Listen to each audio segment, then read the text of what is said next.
As I mentioned, because we've seen all of these reports on the provision of cluster munitions to Ukraine, I will leave it to the Pentagon to make a formal announcement later this afternoon for the next drawdown package and to go into the details of that drawdown package and the specifics on the types of munitions being provided. But I will use this opportunity here today to make a few points. First, we base our security assistance decision on Ukraine's needs on the ground.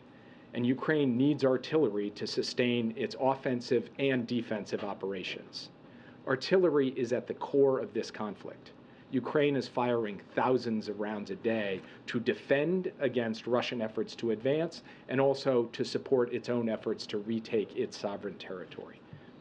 We have provided Ukraine with a historic amount of unitary artillery rounds, and we are ramping up domestic production of these rounds.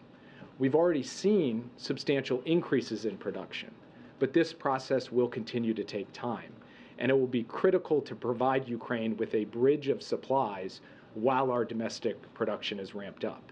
We will not leave Ukraine defenseless at any point in this conflict, period. Second, Russia has been using cluster munitions since the start of this war to attack Ukraine. Russia's been using cluster munitions with high dud or failure rates of between 30 and 40%. In this environment, Ukraine has been requesting cluster munitions in order to defend its own sovereign territory. The cluster munitions that we would provide have dud rates far below what Russia is providing, not higher than 2.5%. And third, we are closely coordinating with Ukraine as it has requested these munitions. Ukraine is committed to post-conflict demining efforts to mitigate any potential harm to civilians, and this will be necessary regardless of whether the United States provides these munitions or not, because of Russia's widespread use of cluster munitions. We will have to continue to assist Ukraine with demining efforts no matter what, given the significant use of cluster munitions already perpetrated by Russia. So the bottom line is this. We recognize that cluster munitions create a risk of civilian harm from unexploded ordnance. This is why we've deferred the decision for as long as we could. But there is also a massive risk of civilian harm if Russian troops and tanks roll over Ukrainian positions and take more Ukrainian territory and subjugate more Ukrainian civilians because Ukraine does not have enough artillery. That is intolerable to us. Ukraine would not be using these munitions in some foreign land. This is their country they're defending. These are their citizens they're protecting. And they are motivated to use any weapon system they have in a way that minimizes risks to those citizens.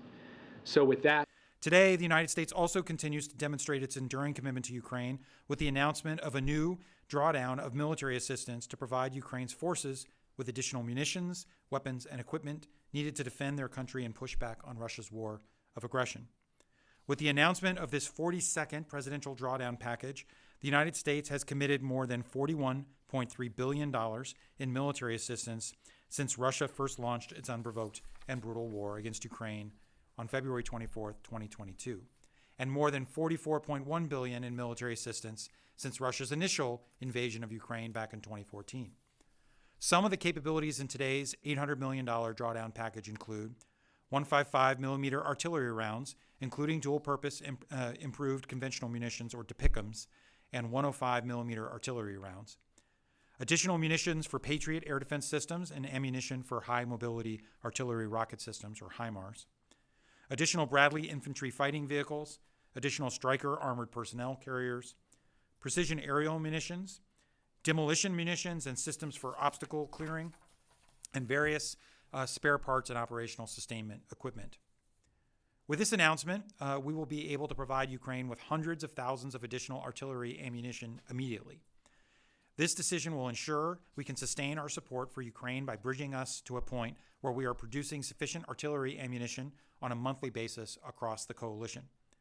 We recognize the complexities here, which is why I want to quickly provide a few additional pieces of information on DPICM.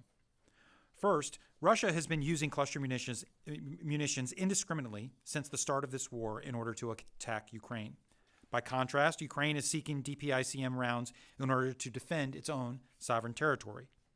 Second, compared to Russian cluster munitions, the DPICM rounds we will provide Ukraine have an extremely low failure or dud rate. The DPICM ammunition we are delivering to Ukraine will consist only of those with a dud rate less than 2.35%. Compare that to Russia, which has been using cluster munitions across Ukraine with dud rates of between 30 and 40%. During the first year of the conflict alone, Russia fired cluster munitions deployed from a range of weapon systems have likely expended tens of millions of submunitions or bomblets across Ukraine. Third, we're working with Ukraine to minimize the risks associated with the decision. The Ukrainian government has offered us assurances in writing on the responsible use of DPICMs, including that they will not use the rounds in civilian-populated urban environments, and that they will record where they use these rounds, which will simplify later demining efforts.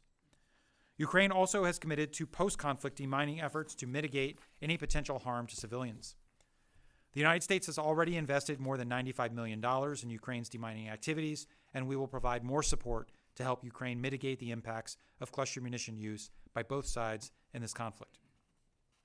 And fourth, and this is critical, by providing Ukraine with DPICM artillery ammunition, we will ensure that the Ukrainian military has sufficient artillery ammunition for many months to come. In this period, the United States, our allies and partners, will continue to ramp up our defense industrial bases to support Ukraine.